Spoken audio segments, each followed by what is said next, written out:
Okay, we have a Kenmore refrigerator here, and the ice maker is not making ice. So on this one, there was a couple other things. We noticed there was no water coming in. The valve was leaking and rusty. We put a new water valve in the back, and then we initiated the cycle to harvest the ice, and we didn't get it to turn around. So sometimes what you can do, you can lift this arm, close the fridge, give it a couple hours to get it all nice and cold, and when you lower the arm, it should start going into harvesting cycle. In most of the models you have to bypass this button. So when you turn this button, push the button in, you see the lever is going up. So that already, this is kind of towards the end of the harvesting cycle, but the lever is going up. That means the ice maker is spinning around. So usually it spins around very slowly. Then, to dump the cubes out, and then it lifts the lever up and it pushes it back down to sense how full is the bin. And if it goes all the way down, then it puts the water in. So this one already going on the second round. It did not put any water in, and it didn't stop after the first cycle. I know something's broken in the ice maker because it just keeps going in circles. So the easy way to start the harvesting cycle is, there we go, it's down. Now you should hear a little buzzing noise, and if you reach in, you should feel the cubes in there. Not the cubes, the water. And there's nothing, no water. If you're not sure if these paddles are moving around, basically you just put your finger towards it and hold it, and you will feel it slowly starts pushing and just coming back around. Also, for this button, I usually put some tape over it, so you don't have to hold it by hand.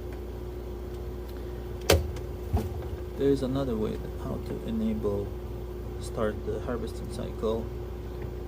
Let's say if the ice maker is warm, and it will not do the harvesting cycle until it reaches like 13 Fahrenheit. So I'll show you that in a second. Okay, so I'm gonna take this cover off. On this one was just a screw in the middle. Sometimes you get a screwdriver or a knife, buddy knife, to get the cap off. And there's a couple different types of ice makers, but a lot of them have these holes here, and they have little letters here. So it's T and H. You want to bypass those. Basically, you're bypassing the thermostat. The thermostat thinks that it's cold, and then it starts this harvesting cycle. So for that, we're going to use this guy here. Don't get zapped. It's 100 volts, so I got some tape on this copper wire. I'm going to push the button. That's all in the same circuit. So think about the first 10 seconds. You should hear a click. There's a little click there. It's past the spot where you can actually pull this guy out, and the harvesting cycle should just keep going. Oh, I see the pedals.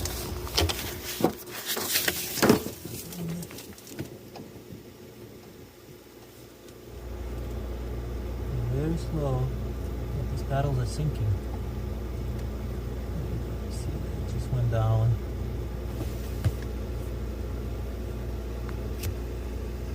So first the heater comes on.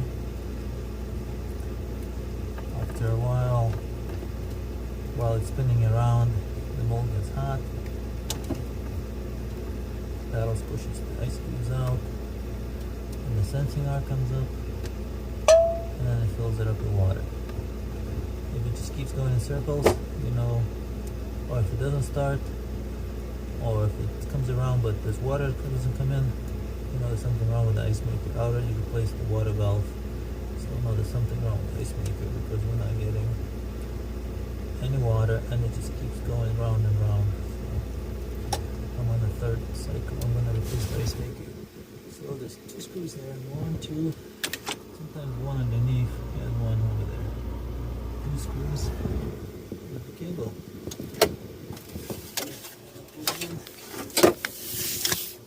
Not the easiest to reach. Sometimes on this one I could take these screws here, one on this side, on the other side, and pull out the whole drawer, but I'm gonna try to do it without taking it all apart.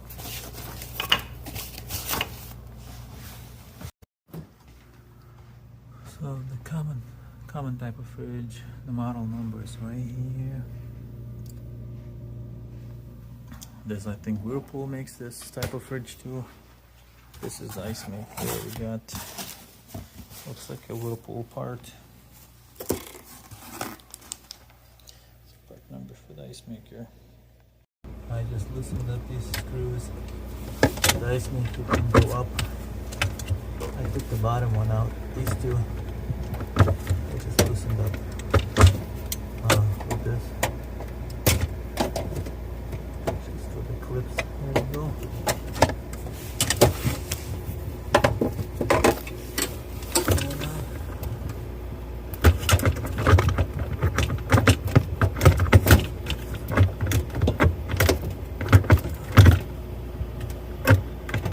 I guess you can take those off totally. Okay, then I have to take it off. Ended up while leaving those. It'll be a lot easier to hang a new one. You just hang it up there. Tighten them up, put in the bottom one, plug it in. On the new ice maker, sometimes you have to transfer the tray or the arm. This one comes with everything. Perfect. Okay, so this one's the OEM ice maker, updated version. The cap looks different that I was talking about. To take this cap off, can still be done. But yeah, it's basically the same thing inside. When I inserted this arm, the arm is sticking up like this, so don't try to bend it down or bend it up. Leave it like this. After you plug it in and enable power to it, the arm will go down and the first harvesting cycle will start. Right now it's basically made to start harvesting cycle right away after plug-in. Some other models, if the arm is laying down after you insert it, the harvesting cycle will not start until it gets cold. This one should start harvesting right away. So I pushed the button in. There we go. The arm went down and I heard the buzzing noise from the water valve. I know it's put the water in. That was my main concern because the old ice maker wasn't putting the water in, and the ice maker is cycling already. This is nice, then you know it's working right away after you plug it in and you don't have to wait. So I'm just gonna check if there is water in the tray. Oh yeah, water's in there. Okay, we got water. And it's working, so I just gotta tighten up the screws and it should start making ice. So for the ice makers, one thing to check is make sure your ice cream is cold, or if you don't have a real thermometer, it should be around 0 in the freezer. If it's only 13, 17 Fahrenheit, water will freeze, but it might not make ice because ice makers need to be extra cold to make ice. So before you replace ice maker, check your temperatures. Maybe there's a door seal problem, or maybe the fan is not working, maybe the compressor needs freon. So but yeah, you could cycle your ice maker a couple different ways. Either lift the arm, lock it in into off position, leave it for a few hours closed up. After you drop it, it should start cycling right away. Or take the cap off and bypass the thermostat on a T and H. Those are two holes that you're looking for. Okay, good luck with your repair. Thanks for watching.